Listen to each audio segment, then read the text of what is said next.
Hello, Lauren Hawkinsmith here from Hold the Line Defense Solutions. Today I'm going to help you out with your trigger press and shooting tight groups. And so what I mean by that is oftentimes whenever we come out here and we teach lessons, we start the day by just making sure everyone's gun is zeroed and making sure that their fundamentals are squared away. And oftentimes when we're having them shoot a group, we'll say something like, hey, listen, take as long as you want, as long as you need to shoot the group, but just shoot the tightest group that you possibly can. And we'll come out here to 10 yards and we'll do that. And what I'll see a majority of the time is someone's shooting for a small spot on the target. So I'll show you our targets here in a second, but someone's usually shooting for a very small spot, and their group will be about yay big, if not bigger, around that target. They have endless amounts of time, and there's reasons for this. So let me take you in here real quick. I'll show you the target. That we have a clean target here. So let's show you this. So we're working with a brand new clean target. And if you'll notice, these little guys right here are 1 inch by 1 inch by 1 inch by 1 inch. So they're just 1 inch squares. And that is oftentimes what I ask people to use as a zeroing reference, or when they're shooting for accuracy mode, right? When they're trying to put everything in to as small spot as possible, no time limit, right? So go up here to the 10 inch, or 10 inch, we'll go up here to the 10-yard line. And now again, no time, we're gonna shoot the tightest group that we possibly can into a 1 inch square. Guess it'd help if I'd get some ammo. And what I like to tell people to do is I like for them to shoot 5 rounds as best they can, and then we make some corrections. And so I'll shoot a 5-round group, and then I'll talk you through the corrections that I oftentimes share with people as they're shooting, okay? So here we go. No time limit, take as long as you need. So we're shooting for a small group at 10 yards here.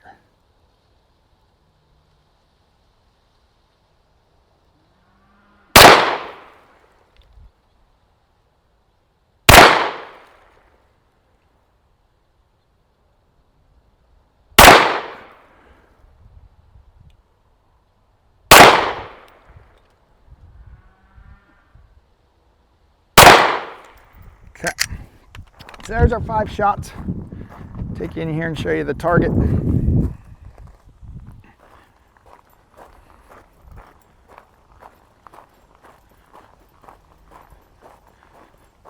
So all 5 of my shots touching the line here in a 1 inch group.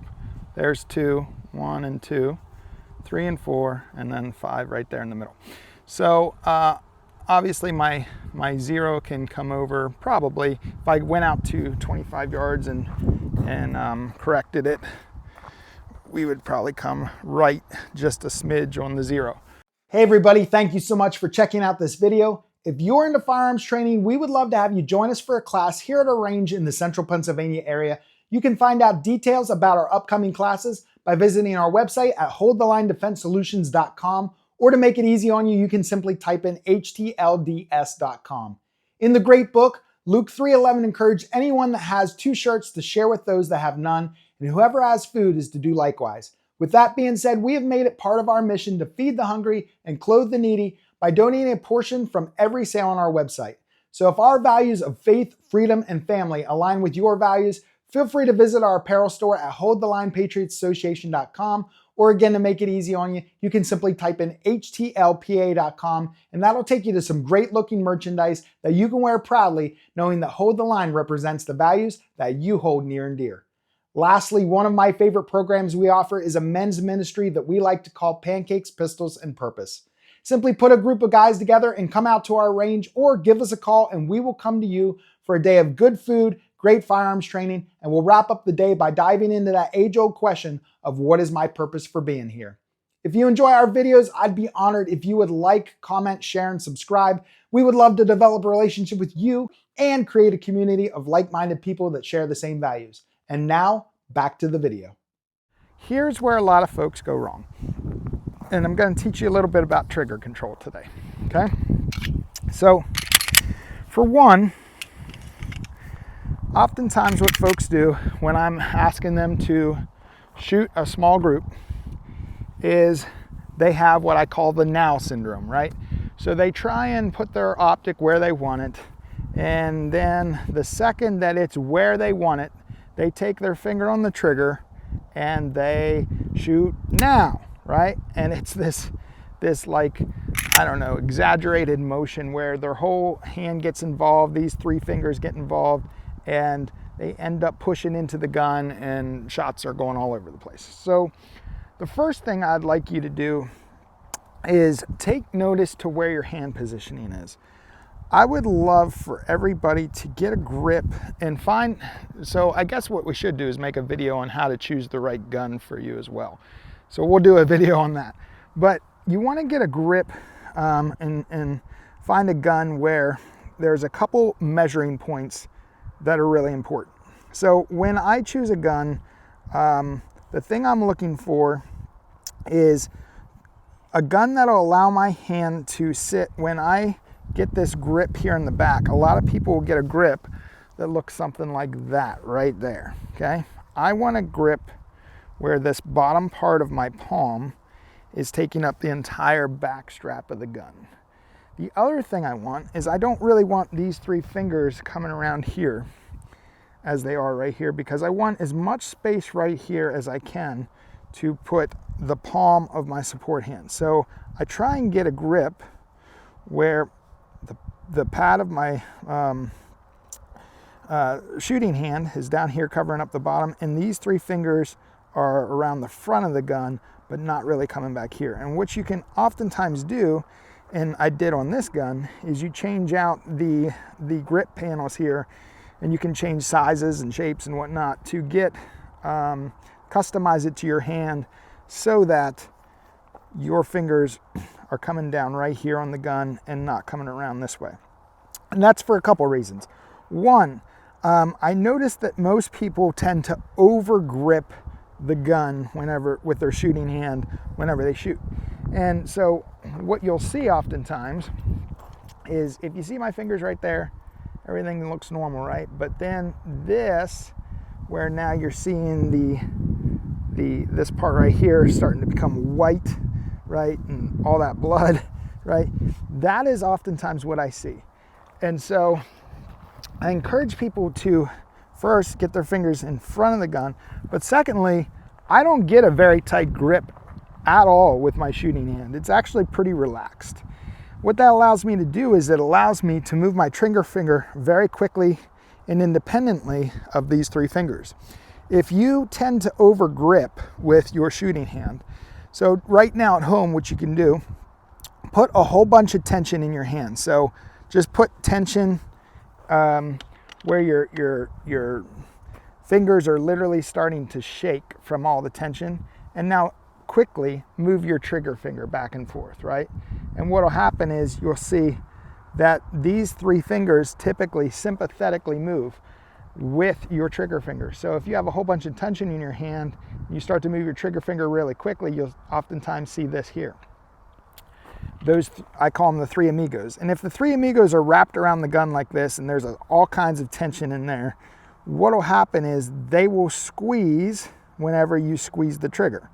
So you're here to shoot your group, and the second you have the sight where you want it, you try and smash through that trigger. And so oftentimes it looks like this, right? So it'll go like that, right? Your wrist push forward, these three pull down. And so as a right-handed shooter, a lot of times you'll shoot low left. These three get involved and they pull the gun left and low. So as you push into it, you're gonna move the muzzle down, and these guys are gonna move it to the left.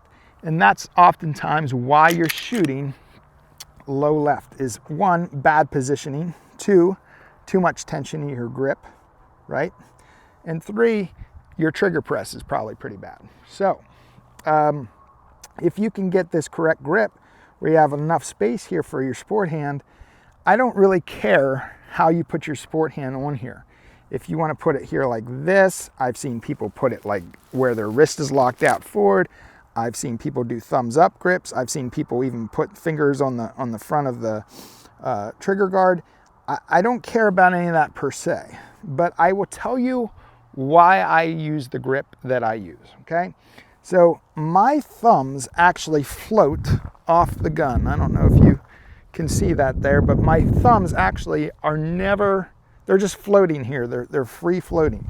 And one of the things I do with my thumbs is I actually extend them both up, kind of like I'm hitching a ride. And the reason I do this is I've seen a lot of shooters that will put their thumb forward like this, or it's touching the gun. And if you ever start to shoot rapid pairs, or you do a bill drill where you're shooting 6 shots and with a draw in a matter of 2 seconds. So, if the draw takes you a second, you're shooting basically 6 shots in 1 second.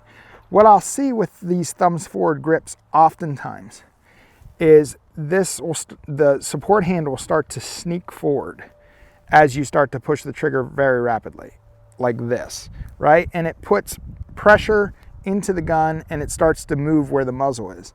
Whenever I float my thumbs up, and I call it my hitchhiker thumbs, right? Whenever I take them both and I put them both up, I can move the trigger as fast as I want.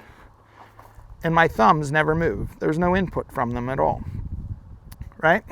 When I have my thumbs down like this and I move the trigger very quickly, you'll see that my thumb oftentimes sympathetically moves as well. It starts to go up and down here and move forward. So right now I'm pulling the trigger and you can kind of see my thumb twitching a little bit. Whenever I take them up and out of the equation, I can pull the trigger as fast as I want and my thumbs don't move at all. Therefore, there's no input on the gun, so the gun stays still. So my grip is that I like to use. And again, you do whatever grip works for you, whatever grip gives you the best tension, pressure, and control over the gun. But for me, this part of my pad right here gets pretty high up into the gun, and then I take both my thumbs and kind of remove them from the equation so they're kind of flagged up. And that is the grip that I like to use. It puts a ton of pressure. You can actually see right here where the pad of my hand is touching the gun, right? It puts a ton of pressure from my support hand on the gun, but no input from my thumbs. And so I can shoot very rapidly. I can shoot a bill drill, right? So I can go, I can shoot very rapidly. And the gun is not moving. There's very little input on it. Even though I have a nice high grip with my thumbs, and even though my thumbs are disengaged, they're not touching the gun in any way. And so it gets you more accurate shots, in my opinion. Do what works for you. So for one, I'd encourage you, get behind the gun, get your fingers in front, and what you're going to do is you're going to create pressure north to south here. 2, we don't want to put pressure in our shooting hand where this kind of thing starts happening, right? We don't want any of that. So nice and relaxed, you just get a grip on it. So the gun's not going anywhere. So if I go like this, right, I have a hold of the gun, but you'll notice there's no pressure here. It doesn't look like that, right? It's just kind of, I have a grip on it, but other than that, it's pretty relaxed. Then your support hand, you're going to come in and you're going to really crush the gun east to west. So what I do is once I get this pad of my hand up in through here, I like to crush this hand east to west right there pretty solidly, and then I remove my thumbs from the equation. Okay, so that gives you a good idea. Now from here, the trigger press is pretty important as well. So what I like to teach on this is if we're doing just accuracy group shooting where we're trying to shoot the most accurate group we can, we're going to take out the slack from the trigger. So instead of what a lot of folks in my classes do is they kind of they'll rest their finger on the trigger right here and then it's one press, they'll go like that, right? Where they push all the way through, and they're oftentimes doing that whenever their sights look acceptable to them. So their sights look good, and now they squeeze the trigger, okay? So I call the stopping point, every trigger has this little bit of take up here, right? All triggers are different, but most of them anyway will have a little bit of take up, okay? Where there's nothing going on in the trigger. So the shot's not breaking here, there's nothing really going on right now. Then you come back and there's like typically a solid point, and this is what I call the wall. And so the wall, or the stopping point, if you will, is your starting point. If you're shooting really accurate, close, trying to shoot bullseyes on a B8 or something like that, and you're just trying to shoot the best group you can, you're going to get to the stopping point on the trigger, and that is your starting point. That's where we start from. Once you get in there, and this is huge, and most people get this part wrong. Once you get to the wall and you're looking at your target, most people look at their sights or they look at the dot, and when the dot's over top of the target, that's when they try and pull through, okay? What I want you to do is get to the wall, and you need to put your focus, your vision focus. So you're going to take your visual focus and put it on your target. So we're going to put it right here. You're aware of the dot, and how I oftentimes illustrate this in class is if you take your finger and you put it out in front of your face. So right now my eyes are focused on the camera. If I put my finger here in front of my face and I go like this, right? I'm aware that it's jumping up and down in front of my face. The difference is I'm not focused on my finger. My visual focus is not right here on my finger, it's on the camera. So even though I'm aware that my finger's jumping in front of my face, my focus remains on the camera, or in this instance, on the target, right? And so as your focus remains on the target, what that'll usually do is it'll make the dot settle down, right? It won't be jumping or moving near as much. The other thing that's good about that is there is no human being on the planet that can hold a gun perfectly still. You just can't. Your heart's beating, you're breathing like you're a living being, right? So you're never going to be able to hold a gun perfectly still, no matter how hard you try.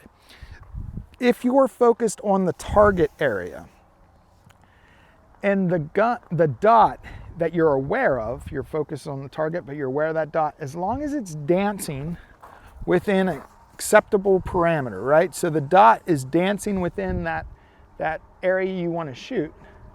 Then what you're going to do is you're just going to start to increase pressure on the trigger. So we go to the stopping point, which is our starting point.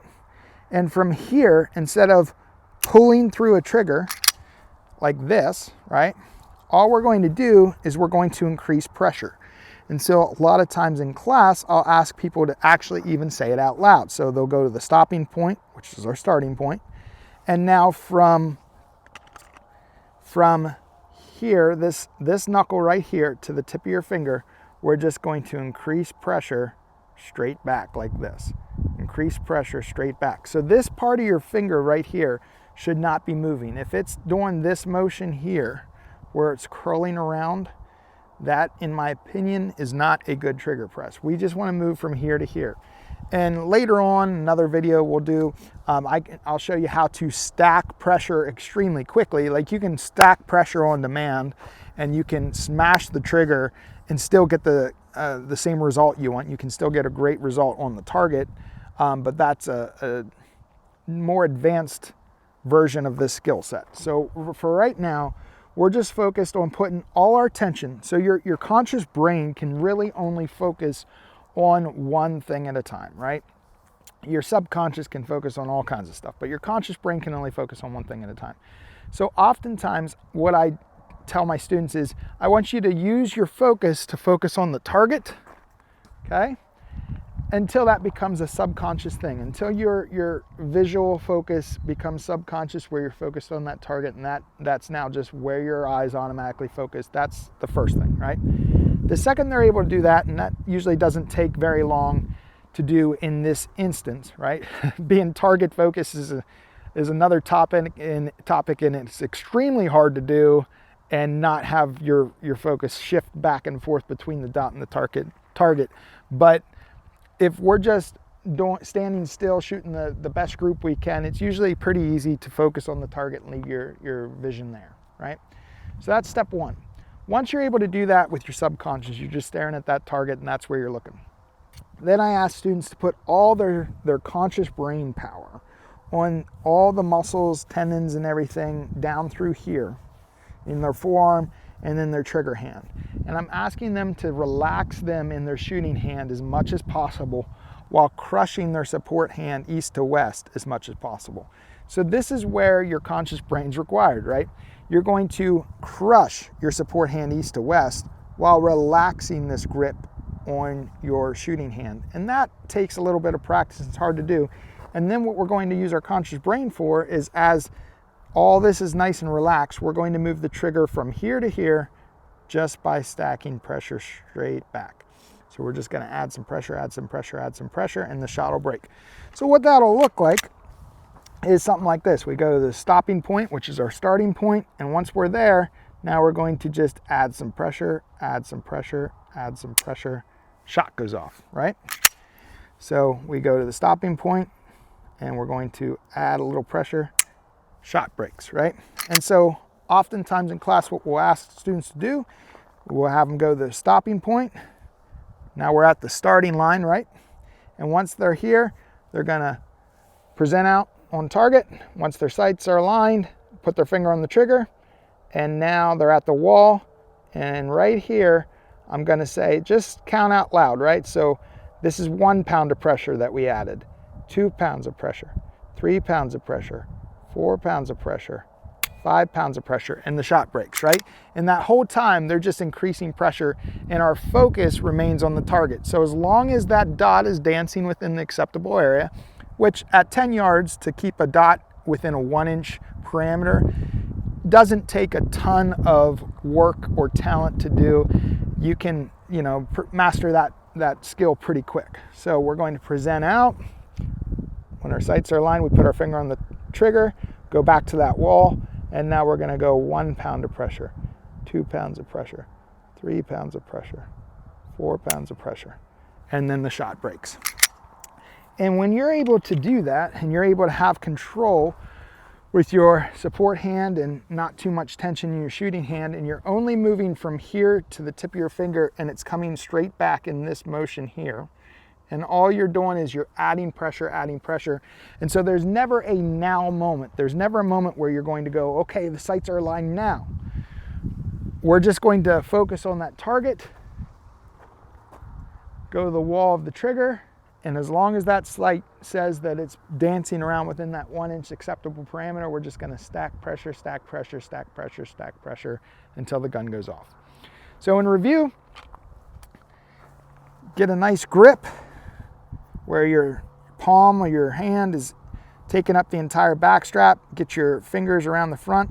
Oh, and by the way, as I was saying about picking out a gun, like I said, we'll do another video on this, but pick some grip panels here or back straps or whatever that help you get this grip. The other measurement, if you will, that you want to really pay attention to is one where your trigger finger can basically be at a 90-degree angle, okay? You want your trigger finger at a 90-degree or close to it angle. So if you're having to, like if the trigger was up here and my finger was extended like this, that'd be a horrible gun for me, right? Or if the trigger shoe's so small, so far back that my finger has to kind of come in this manner here, that's not going to be a good, favorable grip for me, right? But as long as my hands are here in this manner where I can put pressure north to south, very little, and get this 90-degree angle here, this is a favorable grip. So then we're going to fill up all this space with this hand here, crush east to west, keep our shooting hand nice and relaxed. We're gonna focus on our target, bring the gun up, pick out our target, finger goes to the trigger, we go to the wall, and then we're just gonna start stacking pressure. 1 pound, 2 pounds, 3 pounds, 4 pounds, gun goes off. And if you'll notice, when I'm stacking this pressure, the gun doesn't move when the shot breaks. It doesn't go, you know, oftentimes if you're in class and people are shooting shotgun size groups, you'll see this, right? So they'll go something like that. When you're stacking this pressure evenly and you just continuously build it, the gun doesn't twitch, it doesn't move, and that's why we're able to shoot tight groups at 10 yards into a 1-inch square. So hope this helps with your trigger press and with your grip and just how I you know, pull a trigger or break a shot whenever we're shooting tight groups and we're trying to keep everything centralized. Do another video on smashing through triggers and things of that nature, but anyway, hope this helps you. We're out here making some major revisions to the range, so this is pretty cool for me. We just added this whole section. You can see where the dirt changes, right, from right there over. We added that whole part onto the berm here. So now we have this big area here where we can shoot. And then over here, we are doing some major construction to put in a 360-degree range over there. Going to be adding a nice little 3/4 enclosed building right here so we can shoot when it's raining and snowing and be covered and nice and warm, and shooting into 50 yards into the berm over here. Up in the corner, we're putting in a 100-yard range to down here in this corner. So making a whole bunch of changes. Pretty excited about it. But anyway, hope you're well. Hope this lesson helped you, and would love to have you come train with us. So if you're in the central Pennsylvania area, you're going to be traveling through, reach out to us. You can stop by holdthelinedefensesolutions.com, or if you want to make it easy on yourself, just type in HTLDS.com, and you can look at our schedule on there, or always follow us on Facebook and social media. So if you don't mind, really appreciate it if you liked and subscribed and commented on this this video, and leave us your feedback and tell us what works for you as far as your grip and your trigger press and how you pick a gun or any of that stuff. I'd love to communicate with you. So thank you so much. Y'all have a great day and stay safe. We'll see you soon.